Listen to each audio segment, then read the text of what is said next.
Hey everyone, Kimchica here, and welcome back to Dream Daddy. We are in the third episode.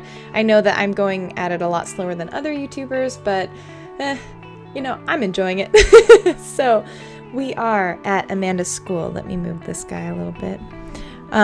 Cat, no! And we are so excited because we're going to be meeting Amanda's teacher, who I think is the final, or maybe no, there's one more daddy to meet. But second to last daddy. So, I arrive at Amanda's school and check in at the front desk. They give me a bright orange visitor sticker and send me on my way. Oh, no! There we go. I'm barely awake and feeling pretty haggard, but hopefully nobody will notice. I check my watch and I'm relieved to see I'm only 2 minutes late. Wait, was it room 103 or 108? I spot a youth. Just a youth of the world, standing at his locker and approach him for help. Excuse me, do you know where Mr. Vega's classroom is? The youth turns up, whoa, youth, and looks me up and down with heavy, lined eyes. Ugh. Come on, kid, I'm late for a meeting. Mr. Who? Mr. Vega. I don't know. Have you tried the exit? Burn! Okay, wise guy, are you gonna help me or not? Ugh. Fine. Up those stairs and to the left. Can't miss him. I head up the stairs and walk around, unable to find Mr. Vega's class anywhere. After a couple minutes of searching, my cat walks in front of the screen. That punk youth... Oh, after a couple minutes of searching, I head back downstairs. That punk youth send me on a wild goose chase. Okay, I have a cat in my lap now, but she's gonna calm down. I get back to where that low-rent Jared Way is standing, fully ready to give him a piece of my mind, when suddenly a head pops out of the classroom next to his locker. Lucian, don't you have a third period to go to? Oh my gosh. Mr. Vega, hi! Ugh. Fine, Mr. Vega. Wow. Now I'm officially 10 minutes late. I glare at him as he walks away. We're not cool. Oh. You must be Harry. This period's almost over. Would you mind waiting in the back? Mr. Vega leads me in, and I take a seat in one of the comically small students' desks in the back. I might get stuck in this. Wait, one quick question. Why did we set up a meeting for a time when class was in session anyways? Suspicious. It's just he's trying to skip class. Alright, where were we? Now, who can tell me about the unreliability of narrator in J.D. Salinger's Catcher in the Rye? Oh my gosh, he's talking nerdy English. This is really nice. Yes, Colin? Colin stands up and does the thing where he blows into the crook of his elbow to make a fart noise. I think that's how you do it. The whole class erupts into laughter. What are we, in kindergarten? Mature kids. Come on. All right, everybody. Very funny, Colin. Please sit down. Now, Holden Caulfield is an unreliable narrator in the sense that the bell for the end of the period rings. Ring. All of the students immediately get up and make a break for the door. I would stay in class. Oh yes, I would. Whoa! Remember to do the reading and answer the response questions on page 194 in your textbooks. Nobody's listening. Or not, I guess. Mr. Vega turns to me and sighs. Middle schoolers. Oh my god, he's a middle school teacher. Stop it. I think I have a new favorite daddy. Don't you teach high schoolers? Both. Budget cuts.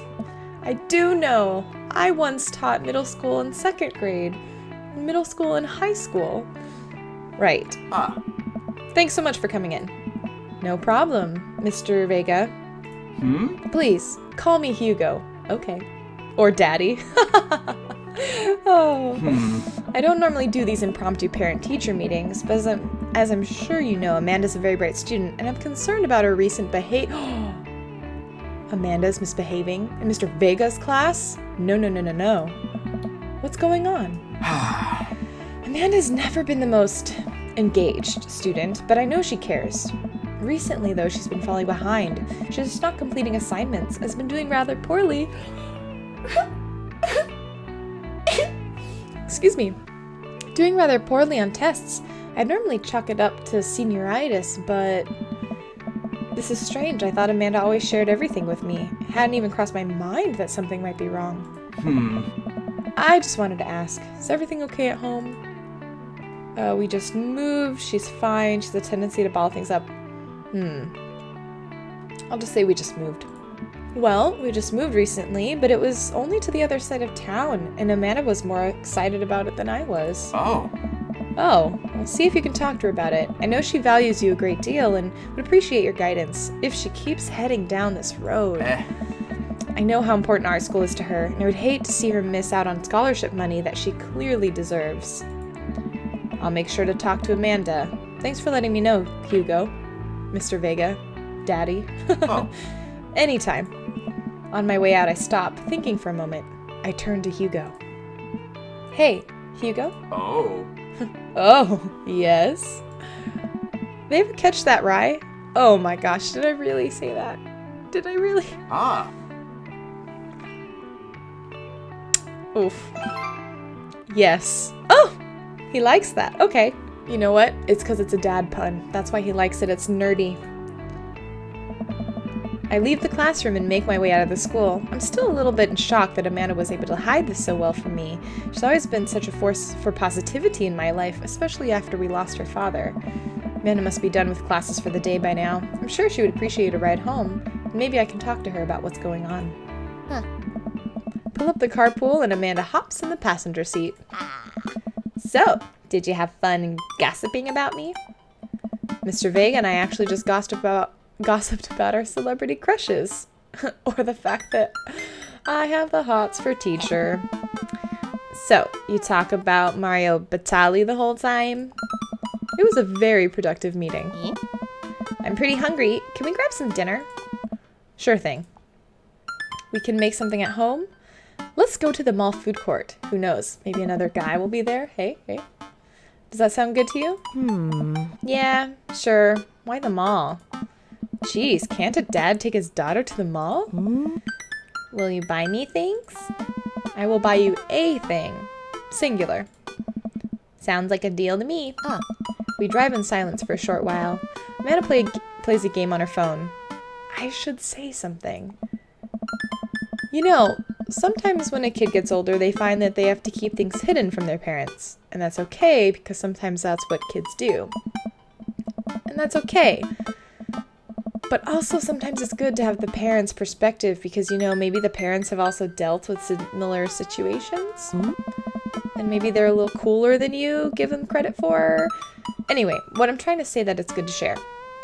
Love you. Have you been reading my tweets? You have a Twitter? What? Never mind. Look, sweetie, Mr. Vega said you haven't been participating in class and that you're not turning things in. Oh. I'm fine, Pops. Senioritis and all that. I thought you liked Mr. Vega's class. It's fine. He's fine. We pull up to a stoplight and I Amanda. She's still texting. I want you to know that you can talk to me about anything. Dad. I can tell that whatever it is, she doesn't want me knowing about it. That's frustrating. I heard Emma R's going to that fancy art school in California. That's exciting. Yep. Are you bummed that you guys aren't going to the same school? Yep. Amanda keeps texting. She stifles a laugh. What's so funny? I don't think you'd get it. Okay. Oh, he's trying to connect so hard. Who you texting? Noah. Who's Noah? My friend? Does he go to your school? Yep. Do you like Noah? Hey. What? No. Dad. Ugh. I can't believe you would... Ugh. Dad. Ugh. I mean, jeez. Why would you... Ugh. Gross. Sorry. Just asking. Dad, he's just my friend. Guys and girls can be friends. He's my friend. Okay. Jeez. Oh, this is going well. Yeah, really connecting with her here. Well, good talk. Love you, kiddo. She leans forward and turns up the radio. Guess that conversation is over. To the mall, then. Well, bummer. I guess I'm not great at connecting with the youth. Oh, I gotta pop my shoulder. Ugh. We arrive at the mall, a big indoor shopping center with a couple of different floors. It's kind of dead, but that doesn't stop a mall security guard from yelling at a group of loitering teens. Let's eat something disgusting for dinner. All right. Hell yeah. Language, Missy. Heck yeah. Better. We approach the food court and evaluate our options. There's greasy restaurant after greasy restaurant. My heart burns just looking at the menus. Nobody looks too happy to be here. What are you in the mood for? Bread dipped in sugar? Bread with cheese on it? Just want me to inject some fat directly in your bloodstream. I extend my hand to her. Would you do me the honor of sharing some nachos? She takes my hand with a grin. It would make me the happiest, cheesiest girl alive. We order a giant pile of chips and unnaturally orange cheese from a very unenthusiastic and possibly stoned teenager. We take a seat at a rickety table and dig in. These are bad. These are very bad. But also strangely delicious. We have to eat through the pain. We enjoy the fluorescent cheesy goodness together until we're all out of nachos. So, something's been bothering me for a while. Can you explain memes to me? Oh, it's so cute. Which meme? All memes? Amanda sighs deeply and places her head in her hands. Dad.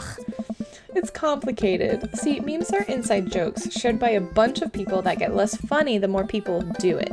So the problem is that by the time a meme gets to you, Dad, all us youths have already done the joke to death. And what's worse than that is movies and TVs and video games will try to jump in on a meme train, but it's just based on how long it takes to make them. The meme will be long dead by the time it comes out, so it just dates it and isn't funny. Oh shit, what up? Dad, please. Anyway, changing the subject. Where to now? Want to go to that goth store? What? You know, the one that's all black and tries to establish itself as anti-establishment despite just being an exact representation of the establishment? I don't know what store you're talking about. You know, the one where you can buy chain wallets and it's basically an assault on what people fought so hard against in the punk and hardcore movements of the 70s and 80s. Dude, you gotta be more specific. The one you threw up in that one time. Oh, that one. Amanda runs into the store with me trailing behind her. She makes a beeline for the back. It's in the back. Yeah. There it is. You can still see the outline, kinda. I'm so proud. Speech. Amanda. Yeah. Speech. All right, I'll do it if you stop chanting. Amanda stops immediately. I clear my throat. Thank you all for joining us here today to commemorate a historic moment that will forever shape history. On a day very much like today, some 5 years ago, our very own Amanda Ann Potter had too much blue raspberry slushy on an outing to the mall. After begging her father to take her to Dead Goth and Beyond to buy rainbow suspenders, she proceeded to throw up all over a display of My Chemical Romance merchandise. Her loving father then had to pay for said merchandise, which to this day remains among our possessions. Thank you.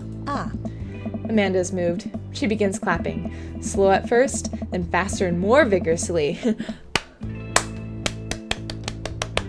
Several other patrons turn their head. One of them also starts clapping. Shape. I bow my head. All right. Oh hey, chain wallets.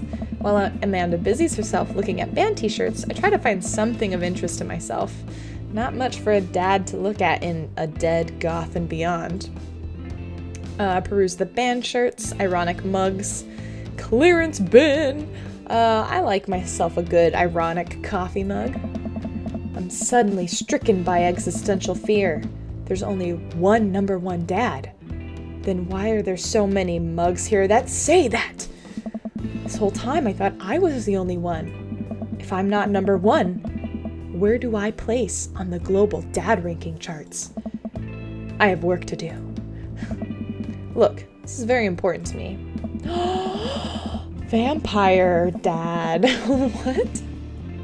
I overheard a stifled argument over at the cash register. An older gentleman is carrying a garment and showing it to a bored-looking cashier with pink hair. Dude, I bet the sassy kid who told me the wrong classroom directions is his son. I'm already kind of predisposed to not like this guy. I can see that. Don't know what to tell you, dude. I just work here. Oh my. Listen, when I bought this online, the website said this blouse was Victorian inspired. However, when I received it, it clearly held the trademark of Edwardian dressage. Dressage, yes. Do you want a coupon? I can give you a coupon. Will you leave if I give you a coupon? Is there a manager present? People have to know what they're buying. I am the manager. Huh. I see. Well, it would seem that I have outstayed my welcome. Good day, shopkeep. Your superiors will receive a strongly worded letter by post. Whatever, dude. The man whirls around and storms out, his literal coattails trailing behind him. I can't tell if they're Victorian-inspired or Edwardian in nature. Amanda trots up to me with a t-shirt in her hand. Oh boy, here it comes. Hey, Dadtron 5000. Yes, I'll buy it for you. Wow, that was easy. At least it's only one this time. Amanda plops the shirt into the counter and grins at the cashier. I love your hair. The cashier says nothing and rings Amanda up, radiating hatred. I hand her a 20. So, what was that guy's deal? The cashier rolls her eyes so hard I'm worried she'll pull something. That's Damien. He's in here all the time. He's obsessed with Victorian fashion or whatever. She hands Amanda her bag, and it's clear the conversation is over. We make our way out of the store and head home to get some rest. Amanda and I sit on the couch trying to find something to watch over bowls of ice cream. Ah, cool. Long Haul Paranormal Ice Road Ghost Truckers is on. Whoa. Your favorite, right? Oh, hell yes. They have to make it over the Canadian tundra before the ice road melts, but they're also hunting ghosts. Also, the trucks are haunted.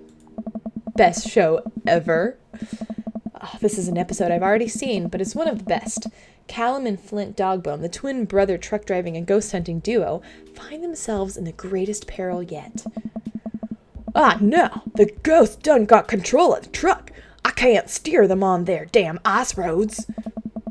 Let me use this EVP meter to try and communicate with the spirits. Flint, we're about to die. Ah, I almost got it. If you listen carefully, it sounds like it's saying, you're gonna die. That's because we're about to die, you. This is art. The episode ends, and Amanda excuses herself to go and start arguments on the internet. I stay up a little longer, curious about the exploits of Callum and Flint Dogbone after their disastrous ice road accident. Afterward, I crawl into bed and get a good night's sleep. I like the little bird thing that they have on the couch. It's so cute. Oh my gosh. Okay, so now, pop in the back, because I'm old. So now we've met all the dads. Favorite for sure is Mr. Vega, although coffee shop dude was really nice. I'll have to go on a date, even though I already had a one-night stand with Robert. Morning, sleepyhead. 5 more minutes. You have never, ever let me have 5 more minutes. So, get up. Fine. We have cereal for breakfast and spend the morning putting together furniture. Amanda's much better at interpreting the tiny manuals. We're able to put together a few shelves and one desk, but I'm pretty sure it was supposed to be a bookcase. So, you excited for the cookout today? Excited to beef up my grilling skills. If they're food, I'm excited. Excited to beef up my grilling skills. I'll see this as a learning opportunity. If I can snake some hot grill tips, I think we can consider this a success. Don't you want to meet some of the people in the neighborhood? I'll probably end up standing uncomfortably in the corner with a plate of food and hope that nobody talks to me. Ayo, this guy is my spirit animal. Dad, you're a beautiful work in progress. We'll get that butterfly to emerge from the cocoon. The social butterfly. Well, we better start getting ready. Definitely don't want to be late. Huh? What? No, we have to be fashionably late. Who shows up to a cookout on time? You know what? We're going early. Just because you said that. Oh, this guy's so cool. The fact that I think he's cool probably says a lot about how uncool I am. I head out the door and Amanda reluctantly follows. We walk across the street to Joseph's house with a store-bought veggie plate. I'm a terrible cook if it doesn't involve a grill. Guess we're not as early as we thought we were. Joseph's backyard is already packed with people and the smell of hot dogs waft through the air. Small children run through a sprinkler and adults chat in small clusters. I set our veggie plate down on a table next to 2 other veggie plates. Hey, there's Joseph. I wave to get his attention. The moment he sees us, he jogs over, arms open wide. Oh. Welcome. I'm so glad you 2 are here. And you brought veggies. Oh. Let me introduce you to my family. Kids, come over here. This is Chris, my eldest. Oh God, the creepy children of the corn kids. Hi. This is Christian, Christy. They're twins. Great. Twins. It's like cult family twins. They stare creepily and say nothing. Huh. Then, of course, there's our youngest, Krish. Wait, where is Krish? Maybe Mary put him in his crib. Oh no, it's the woman from the bar the other night. Oh, what is she doing? Oh my gosh. I had the opportunity to potentially, probably get it on with her. Glad I didn't. Oof. Oh, and how could I forget my lovely wife, Mary? Hey. Joseph pecks her on the cheek. She smiles. Ah, Mary, sweetheart. Did Joseph and Mary, are you kidding me? Oh my gosh. Did you put Krish to bed? I'll have to go look for him. What? You'll have to... Joseph takes a moment and regains his composure. Mary, this is our new neighbor Harry and his daughter. I shake your hand, but I have a glass of wine that I need to tend to. I love her. Nice to meet you, Mary, for the first time. Charmed. Well, I have to go over there now. Mary leaves. Oh God, this is so awkward. I wonder if Joseph knows. I wonder if Mary knows that Joseph knows. I wonder if Joseph knows that Mary knows that I know. It takes all of my energy not to run away from the barbecue and start fresh in a new city. Yeah, this is awkward. My wife has a wonderful sense of humor, but please, you 2 enjoy the barbecue. All the guys are really excited to meet you. All the guys! Amanda and I mill around and try some of the food spread out on the table. I pick some deviled eggs. Amanda grabs a small paper plate and immediately begins piling it with baked goods. Ugh, I don't want to have to make friends. Come on, Dad. Who are you going to party with when I go off to school? I mean, I already made a friend. But I don't want to have to do pleasantries. Dad. Ugh, they're going to talk about weather. Aww. Go. Do it. Make a friend. But how can I possibly abandon my only child at a social function? That's bad parenting. This plate of cookies is my new dad. Bye. Amanda shoves me into the center of the yard. Well, here goes nothing. Look around the party, and I'm surprised to see some familiar faces. Isn't that the barista from the coffee spoon? Oh, dang, Robert's here. Didn't that guy throw a frisbee at my head? Isn't that the guy who was throwing a fit in Dead Goth and Beyond? Isn't that Amanda's teacher? Ah! Hey, I know Craig. But wait a second, all of these people live in our cul-de-sac? That can't be right. I better investigate. Oh, Dr. Robert and Brian. Matt, Hugo, and Craig. Ooh, let's do Matt, Hugo, and Craig because I like Hugo and Craig. Oh my gosh. Okay, so this is amazing because it is my top. Let me fix my bangs because I'm about to talk to 3 daddies that are my top 3 daddies. Oh my gosh. Matt and Hugo seem to be embroiled in intense discussion. Craig looks on, smiling politely. I walk over to say hello. I can't get enough of this. Oh my gosh. Okay.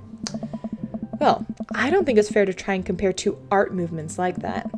Periods in art only exist because they're a unique byproduct of the social and political climate of a time and place. And to try and take something like, say, the Rococo period and compare it to postmodernism in America, you're completely disregarding the context in which a work of art is created. Matt and Hugo seem so busy talking that they don't notice me. Craig leans in. Dude, I have no idea what's happening. Talk to Craig.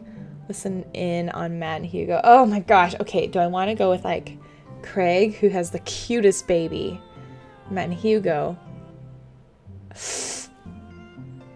I'm going to talk to Craig. I turn my attention to Craig, who seems a little more attentive to my existence. I don't want to interrupt a discussion. How'd resistance training go the other day? Great. Little River here is a great cheerleader. Ain't you, tiny bro? Tiny bro. Craig grabs River's arms and waves them around. You can do it, Dad. I'm so proud of you. Sorry for pooping on you. She must be a handful at that age. Oh, they always are. Hey. But, hey, it's so worth it. Craig grabs River's arms again and waves them around. Also, I'm sorry for throwing up on you, Dad. How are you settling in? Almost done. The new place is perfect. I never get too comfortable. Well, new place is perfect. It's really cozy and the neighborhood is beautiful. I'm so glad we moved here. Oh. And I'm even more glad. Just the O's that they make are just like, oh. And I'm even more glad that we're right next to my best friend. Craig gives me a playful punch on the shoulder. Ow. I remember that hurting less in the past. Sorry. I've been doing push-ups and stuff. Oh. Harry, how are you liking the new neighborhood? It's pretty nice. Everyone's been super friendly. Oh. Seems like your daughter's fitting in just fine. Matt points across the yard to where Amanda, Daisy, and another young girl are playing. They're all sitting cross-legged in the grass, picking weeds and weaving them into little flower crowns. It's pretty adorable. The girl I don't recognize jogs over to us. Hey. What is it, sweet? Oh my gosh, she has such cute style. What is it, sweetheart? It's a flower crown. I thought you would look cute in it. Hey, yeah. Well, there's only one way to find out. Matt takes the flower crown and places it on top of his head, and they put it on there. Am I cool now? The girl stares at him, thinking it over. Nope. But you're slightly less uncool than you were before you put it on. Hey. Hey, Harry, this is my daughter. Hello. I'm Carmencita. Amanda comes over with Daisy in tow. Dad, look, I'm making friends. Are you making friends? You better be making friends. Yeah, actually, Amanda, you remember the cool barista from the coffee shop? And my old college friend? And, your teacher. Oh, hi, Mr. Vega. I didn't realize we were neighbors. Yes. Yes. You still gonna get me that overdue term paper? Ugh. Great seeing you. Amanda finger guns her way out of the conversation like a champ. She learned the finger guns move from me. She's definitely a charmer. Speaking of which, where did my son go? Sweet Manchego. Sweet Manchego. Oh, Hugo looks around the party. He must finally spot him because his eyes go wide. Whoa. Ernest Hemingway Vega, are you smoking? Oh. Ernest is holding a lit cigarette. Nope. I see Ernest across the way. He casually takes a long drag of a cigarette, flicks it into the gutter. Unbelievable. Excuse me. Hugo marches over to Ernest, and I turn my attention to Matt and Craig. Kids, right? Hey. Man, I do not envy Hugo. Last barbecue we had, Ernest tried to shove a sparkler down Joseph's pants. Nearly burned down half the yard. The barbecue we had before that, he actually burned down half the yard. And then it spread onto my lawn and burned half of my yard too.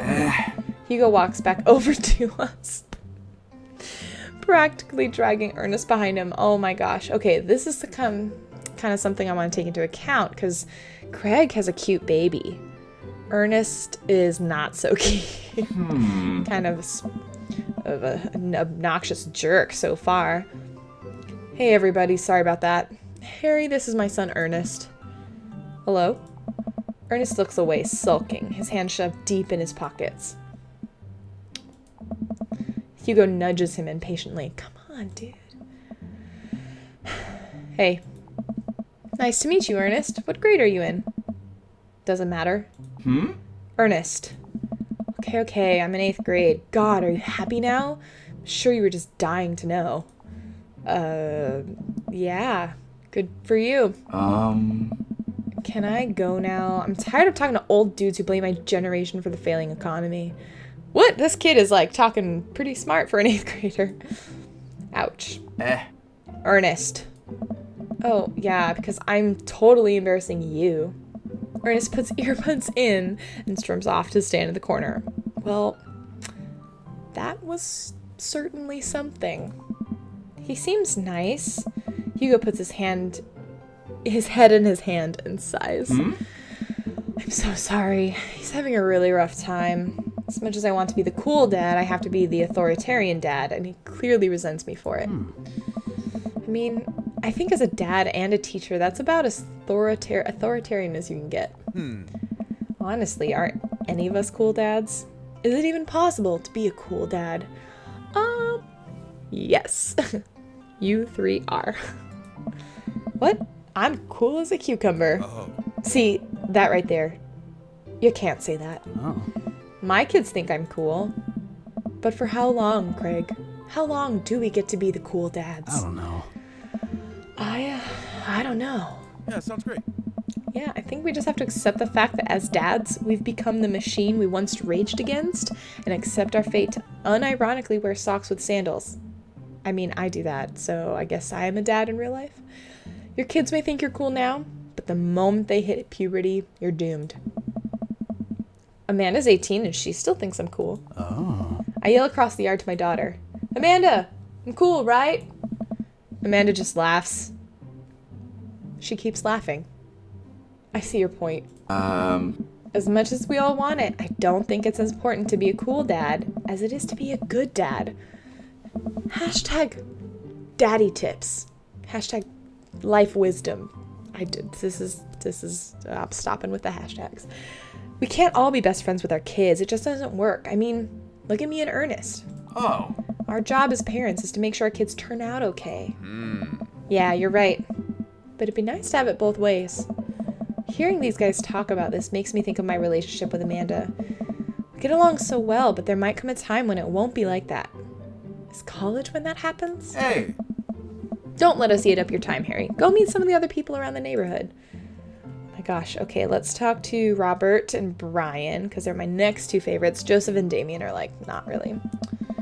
I walk over to Robert and Brian, who are chatting over drinks, determined not to be weird about what happened that night. I hope Robert feels the same. Hey, guys. Harry, how the heck are you? Settling into the neighborhood all right? Oh, you betcha. Got the living room in order at least. Oh, that's great to hear. I've been doing some living room work as well. Finally got the 50-inch in there. The game looks great in high def. Oh boy. Harry, have you met Robert yet? Yes, I believe we've met. Briefly. Awkward.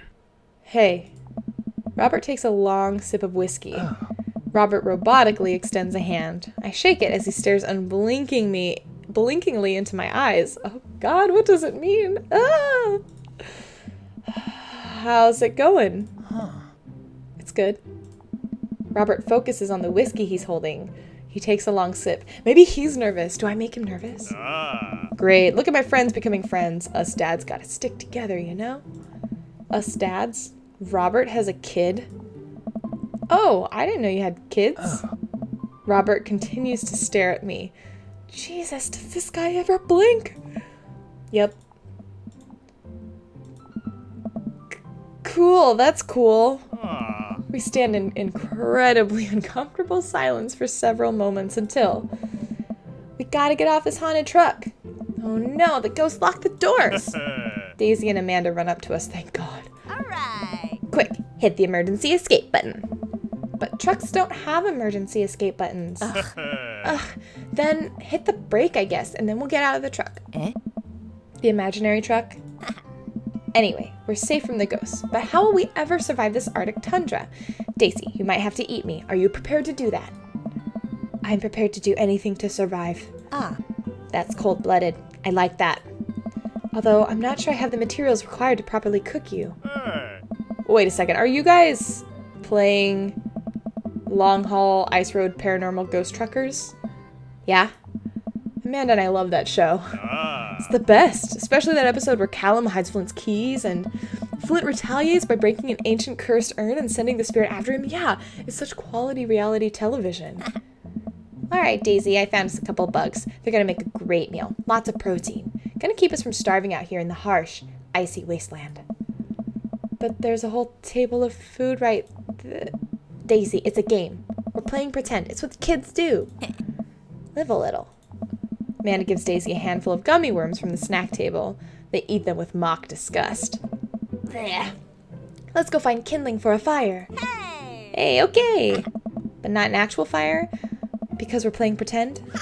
Now you're getting it. Daisy and Amanda run off. What a cute couple of kids. I turn my attention back to the conversation, but wait, where did Robert go? I skimmed the party and finally found him in the corner talking to Mary. Does he not want to talk? Man, I've never seen her get along with anyone so quickly. I snap out of my Robert-induced haze. Guess Amanda sort of just has a way with kids. That's kind of amazing. Daisy doesn't really get along with kids her age. Oh, it's nice that he's not trying to one-up me this time.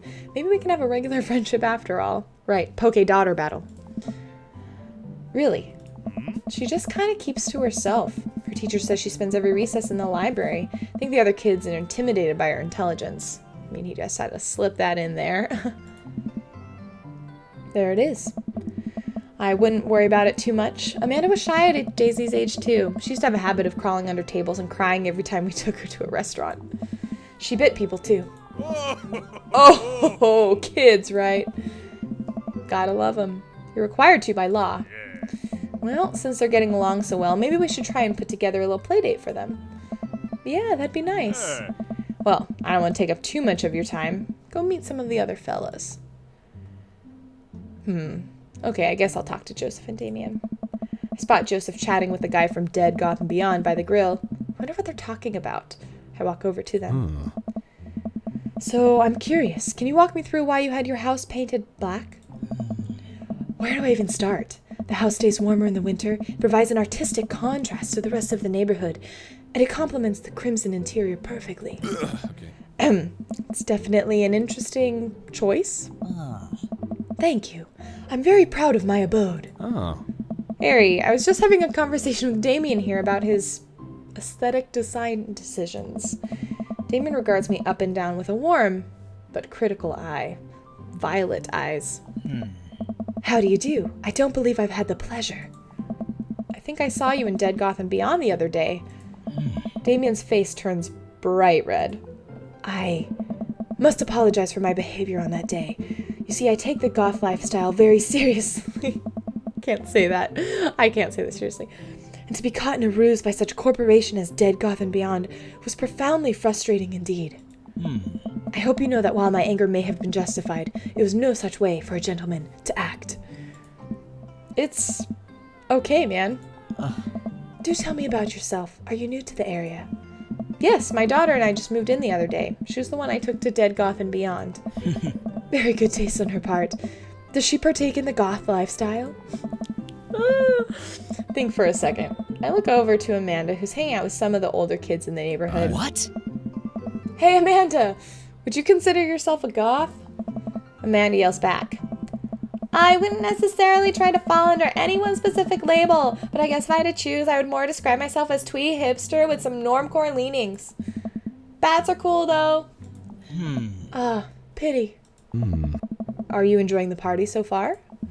Oh, definitely. Thanks so much for putting this on. It's nice to be in a cul-de-sac where everyone's so friendly and welcoming. And hot. Amanda walks up to the conversation. I also like The Lost Boys a lot. Really good movie. Does that count as goth? That it would, my dear. And I don't believe we've had the pleasure of meeting. Damien Bloodmarch at your service. Wow, he is taking the vampire thing seriously. Damien finishes the sentence with a flourish and a bow, producing a single rose and offering it to Amanda. Amanda blushes and returns the gesture with a curtsy. My, you do know how to treat a lady. Hello, Amanda. Oh, seemingly out of nowhere, Joseph's twin kids appear. Are they speaking in unison? Hey. Hey. Won't you come play with us? Come play with us. Guys, enough with a creepy twin shtick. We've talked about this. Christian and Christy slowly back away. Where do you think they got that from? Mary pops into the conversation, wine in hand. I don't know. Mary takes a long sip of the wine. I think I might have taped over a VeggieTales VHS with a shining. Who knows? Oh, God. She takes another sip of her wine. Where's Krish? Wasn't he with you? You had him a moment ago. He's probably stuffing dirt in his mouth. He'll be all right. Toddlers are pretty resilient. Mary tips her glass to me. Ain't my first time to the rodeo. It's my fourth. Give it a rest. I have squeezed 4 little. Sweetheart, would you do me a favor and please find Krish? That would be great. Sure, he's fine. Mary? Okay, jeez. Mary finishes her wine and wanders off. Dad, can we go now? Lucian, have I introduced you to Harry yet? This punk kid. Hey, it's that punk from Amanda's school. I remember you. Whatever. That's no way for a young man to speak to his elders. Be polite. Lucian bows. Whatever, sir. Lucian bows again. Mr. Christensen, may I have a veggie burger, sir? Coming right up, bud. Are you vegetarian? Yup. Make that 2 veggie burgers. Did you know that some people in the Victorian era were vegetarians?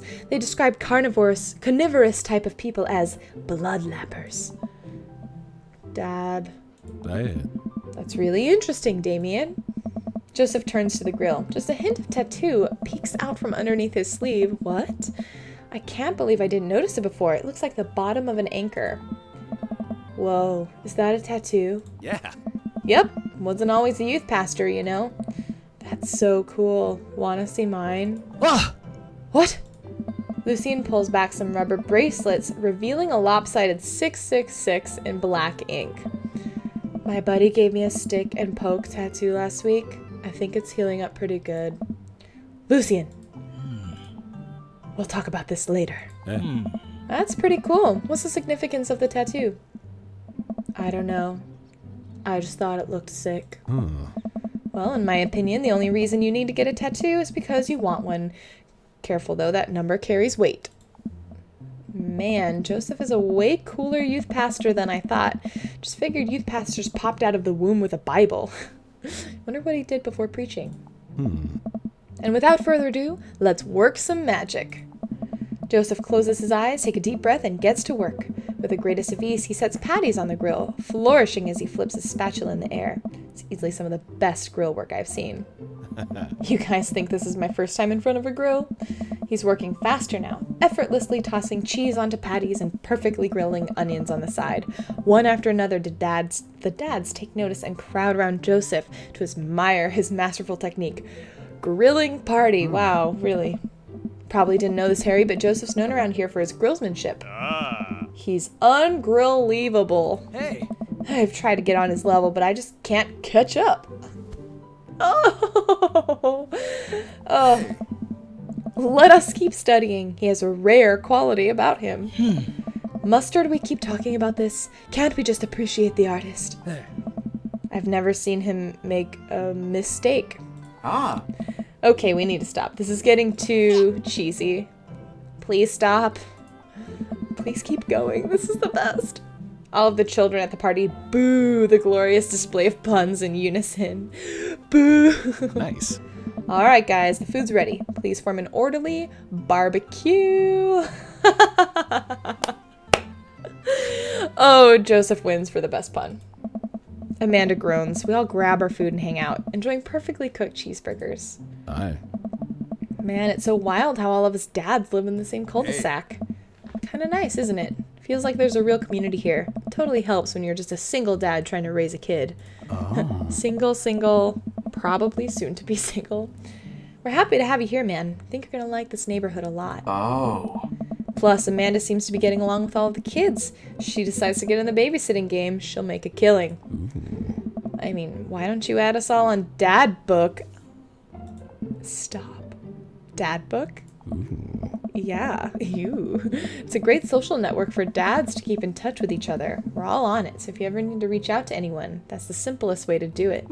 Getting some Dad Book friends. Yeah.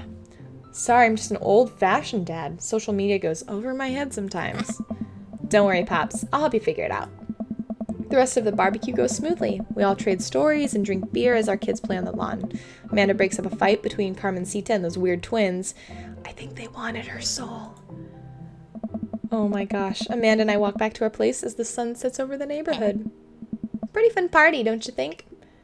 I mean, I got a burger in me. Felt like I was at a networking event. Wish I could have been playing Paranormal. Ice for Truckers. Felt like I was at a networking event. I'm gonna get LinkedIn notifications out of this. I just know it.